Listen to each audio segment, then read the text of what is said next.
మీ శ్రేయస్సు కోసం చేసే పూజలు, హోమాలు, యజ్ఞాలు ఇప్పుడు ఒక్క క్లిక్ దూరంలో వేదమందిర్.com. నమస్కారం, వెల్కమ్ టు సుమన్ టీవీ. నేను గీతాంజలి. ప్రస్తుతం మనతో పాటు ప్రముఖ జ్యోతిష్య పండితులు, శ్రీచక్ర పీఠం వ్యవస్థాపకులు, సుమన్ టీవీ ప్రేక్షకులందరికీ ఎంతో సుపరిచితులైన బ్రహ్మశ్రీ ప్రదీప్ జోషి గురువు గారు ఉన్నారు. వారితో మాట్లాడదాం. గురుగారు నమస్కారం అండి.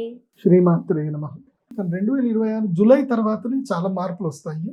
సో నేను చెప్పేది జూలై వరకు, జూలై తర్వాత ఇంకోటి రెండు థియరీస్ వస్తాయి. ఇప్పుడైతే జూలై వరకే చెప్తాను, మళ్ళీ జూలైలో మళ్ళీ ఒకసారి. ఎందుకోసమంటే ప్రతిసారి అక్షయ తృతీయ మనకి ఎప్పుడు బాగా గుర్తుపెట్టుకోండి, నేను ఏది చెప్పినా పర్ఫెక్ట్ ఉంటుంది.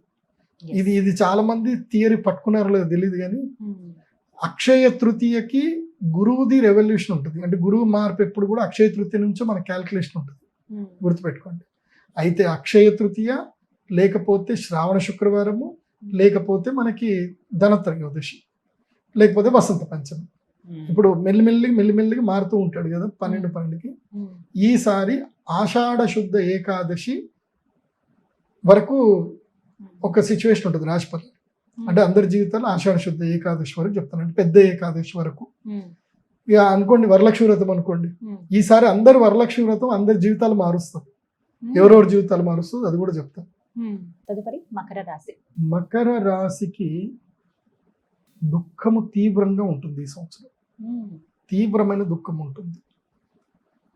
అది ఏమిటో తెలియదు, కానీ అన్నీ కోల్పోతూనే ఉంటారు. దగ్గర దాకా వచ్చినవి అన్నీ పోతానే ఉంటుంది. ఇది నాకు అవుతుంది అనుకుంటారు, అది జరగదు. వీళ్ళు నా వాళ్ళు అనుకునే లోపల వాళ్ళు శత్రువులు తయారవుతారు.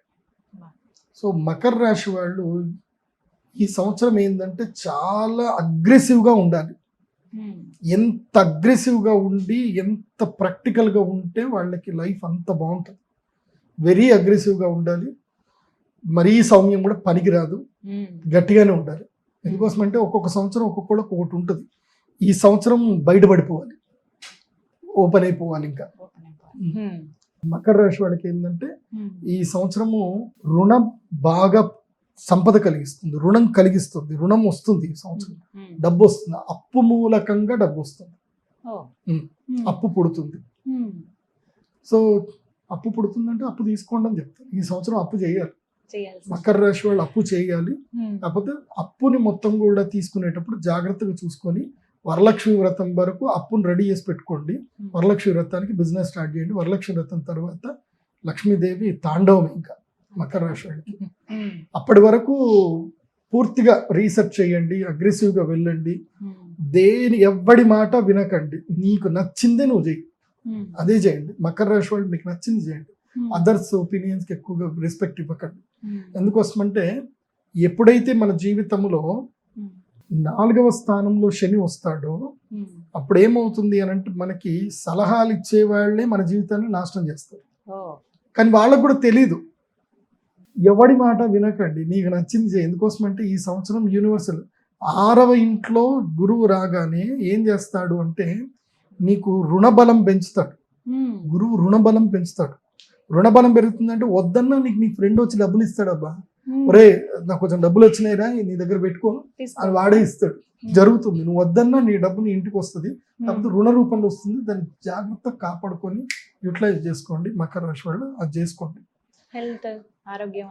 హెల్త్ బాగానే ఉంటుంది, అంత బాగానే ఉంటుంది, కానీ దయచేసి పెళ్లి చేసుకోకండి ఈ సంవత్సరం. మకర రాశి వాళ్ళు ప్రేమ ఎమోషన్ జోలికి వెళ్ళకండి. నో ఎమోషన్ నో ప్రేమ, అంతే. ఇట్లా బుంగమూతి పెట్టుకొని ఉండండి. ఈ సంవత్సరం అంతా బుంగమూతి పెట్టుకొని ఉండండి. ఎవ్వరికి ఎమోషన్ టచ్ వద్దు, ఎమోషన్ డైలాగ్ వద్దు, ఎమోషన్ టైం వేస్ట్ చేయకండి. ఎమోషన్ పోతే ఇంకా మిగిలేదు మోషన్స్. ప్రేమలు పక్కన పెట్టే ఈ సంవత్సరం నో ఎమోషన్స్, అంతే. కోపం ఇట్లనే ఉండాలి. ఎవ్వరని తిట్టుకున్నా పర్వాలేదు, ఏదైనా పర్లేదు, అంతే. ఫస్ట్ హాఫ్ ఇలా ఉంటుందండి. ఇంకా తర్వాత ఇప్పుడు ఇట్లా ఉంటేనే, ఇప్పుడు అంత సీరియస్ గా ఉండి నీ లైఫ్ నువ్వు సీరియస్ గా తీసుకుంటేనే నీకు ఆ తర్వాత నీకు జనాలు నీకు రెస్పెక్ట్ ఇవ్వడం, నిన్ను ప్రేమించడం స్టార్ట్ చేస్తారు. ఇప్పుడు నువ్వు ప్రేమించినావు అనుకో, అలుసుగా తీసుకుంటావు. మొత్తంగా 2026లో ద్వాదశ రాశులకి ఈ విధంగా ఉండబోతోంది. ధన్యవాదాలు. నమస్తే. శ్రీమతి.